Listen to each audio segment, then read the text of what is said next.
Sir अभी आपने फरमाया कि इंसान को अपने मकसद हासिल करने के लिए मुस्तकिल मिजाज भी होना चाहिए, मुसलसल काम भी करना चाहिए, टाइम मैनेजमेंट का भी ख्याल करना चाहिए। देखिए सर, इंसान जो है वो गोश्त पोस्ट का बना हुआ इंसान है, वो कोई मशीन तो नहीं है कि आप बटन दबाएं और काम करता रहे।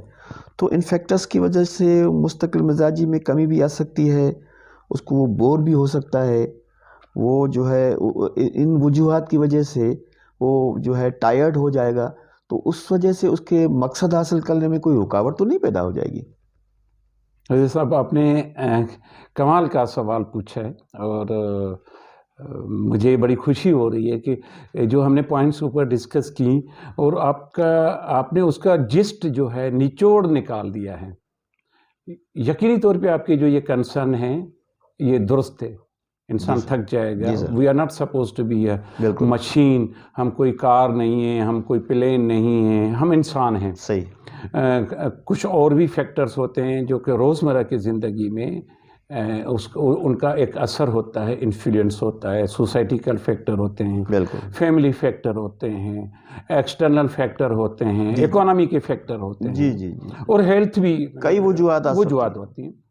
लेकिन जब हमने टाइम मैनेजमेंट की डिस्कशन की, किसी भी टास्क को अकम्प्लिश करने के लिए, पूरा करने के लिए, तो हमारा इशारा कतन ये नहीं है कि आप हफ्ते में 8 दिन है तो 8 दिन ही ये टास्क करने में आप लग जाएं। सही बात। हमने ये डिस्कस किया कि आपकी प्रॉपर टाइम एलोकेशन होनी चाहिए। सही। अब इससे मेरी टाइम एलोकेशन से मेरी मुराद ये नहीं है कि जो आपका मेंटल हेल्थ और फिजिकल हेल्थ की जो टाइम रिक्वायरमेंट है वो कट करके आप टास्क को पूरा करने के लिए एलोकेट कर दें। ताकि उसको मुतासर होने से बचा सकें।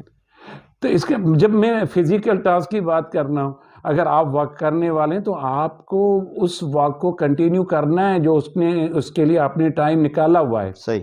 अगर आप वो उस एक्टिविटी को डिसकंटिन्यू करते हैं तो आप कुछ टाइम तो बर्दाश्त कर सकते हैं, लेकिन लॉन्ग टाइम के लिए वो आपके हेल्थ के ऊपर अल्टीमेटली उसका नेगेटिव इम्पैक्ट होगा, असरअंदाज होगा। और जब पहला नुकता तो ये, जब हेल्दी आप नहीं होंगे तो वो टास्क टाइम एलोकेशन कहाँ से परफॉर्म कर पाएंगे। सही फरमाया आपने। आप अगर जिम जाते हैं, अगर आप जिम नहीं करते तो अल्टीमेटली आपके हेल्थ के ऊपर उसका कोई पॉजिटिव इम्पैक्ट नहीं आएगा। सही फरमाया। तो उसका अल्टीमेटली इम्पैक्ट नेगेटिव जाके परफॉर्मेंस पे पड़ेगा। सही। इसलिए तो कहते हैं कि जब भी आप हेल्दी रहने का मतलब ये नहीं है कि सिर्फ फिजिकल हेल्थ, मैं तो ये भी अर्ज करूंगा आपको कि उसका मेंटल हेल्थ के साथ भी बड़ा गहरा बहुत ज़रूरी है, बहुत ज़रूरी है। जिसमें आपका मेंटल हेल्थ का क्या मतलब, आप फैमिली के साथ आउटिंग करना, लेयर करना, रिक्रिएशन के लिए जाना, लेकिन ये नहीं कि अर्जेंट काम आपने टास्क बना दिए वो करने हैं मिड ऑफ द मंथ, आपका ज़हन बना नहीं मैं रिक्रिएशन के लिए मिड ऑफ द मंथ, लेकिन उसके लिए भी आपको पहले से ही टाइम मैनेजमेंट का करना पड़ेगा। हाँ। तो ये तो बहुत ही ज़रूरी है। और दूसरी बात ये, अगर आपका हेल्दी माइंड नहीं है और physically you are not healthy, तो याद रखें उसका आपके जो एटीट्यूड के ऊपर है उसके ऊपर बड़ा इम्पैक्ट आता है। तो सही काम नहीं कर सकेंगे आप।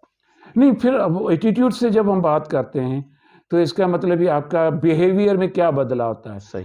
जब आप अनफिट होते हैं वेदर मेंटली और फिजिकली, जी। तो आपके मिजाज में, शख्सियत में चिड़चिड़ापन आ जाता है नेचुरली। तो वो जो एटीट्यूड है, वो एटीट्यूड एक नेगेटिव सर्किल बनाता है आपके लाइफ में, क्योंकि आपको किसी भी काम को पूरा करने के लिए, टास्क को करने के लिए, you have to keep yourself always positive. जी, पॉजिटिव होना चाहिए। और आपको पॉजिटिव रखने के लिए आपका माइंडसेट पॉजिटिव होना चाहिए। पॉजिटिव एटीट्यूड जो है इसमें बहुत ही यानी इम्पोर्टेंट रोल। Very right. और जब पॉजिटिव एटीट्यूड बनेगा कब, जब आप अपनी मेंटल हेल्थ का केयर करेंगे। हाँ। और उसके साथ फिजिकल हेल्थ का। सही बात है। तो हम मेंटल हेल्थ फिजिकल को डिस्कस करते करते हम एटीट्यूड पे आ जाएंगे। इसका मतलब है कि एटीट्यूड जो है it's outcome of your physical and mental health. सही है बात, सही फरमाया। आपने अक्सर बेश सुना होगा कि फलां इंसान पहले तो इतना चिड़चिड़ापन नहीं था, अब इसकी पर्सनैलिटी में चिड़चिड़ापन क्यों आ गया है? सही।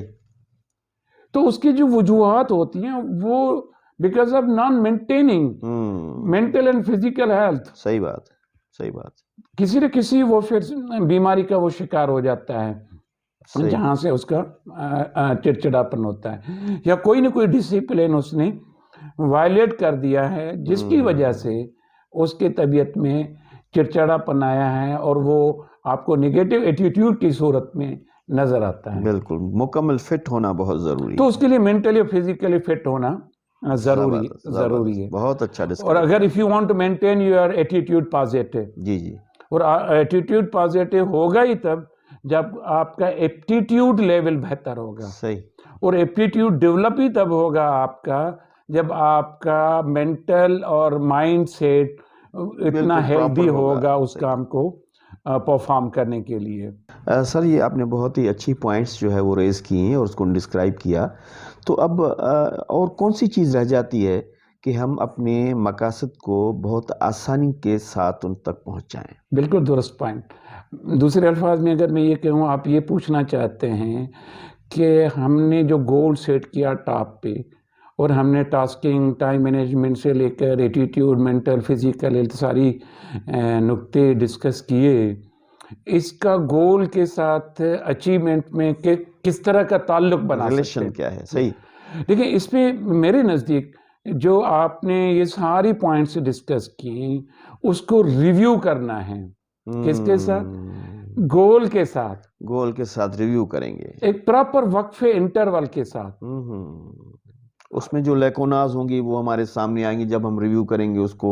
उनकी जो है वो यानी नशेब व फराज हमारे सामने आ जाएंगे। बिल्कुल दुरुस्त। देखिए, इसमें अगर आपने टास्किंग कर दी, टाइम मैनेजमेंट कर दी, आपको फिर उसको रिव्यू ये करना है कि ये जो मैंने एलोकेशन की है या जो टाइमलाइन जी जी। उस गोल को अचीव करने के लिए मैंने फिक्स की थी, या मैंने एक टारगेट सेट किया था, बनाया था, तो ये जो मैं एक्सरसाइज पूरी कर रहा हूँ, तो क्या वो उस मंजिल की तरफ मैं हूँ या किसी और डायरेक्शन में मूव कर रहा हूँ? जा रहा हूँ। सही बात है। सही या बात। अगर कहीं उसमें उस टारगेट को अचीव करने के लिए जो मैंने टाइमलाइन मुकर्रर की, एक दिन आगे हूँ या एक दिन पीछे हूँ। अगर मैं एक दिन पीछे हूँ तो मुझे एक दिन को कवरेज देना है।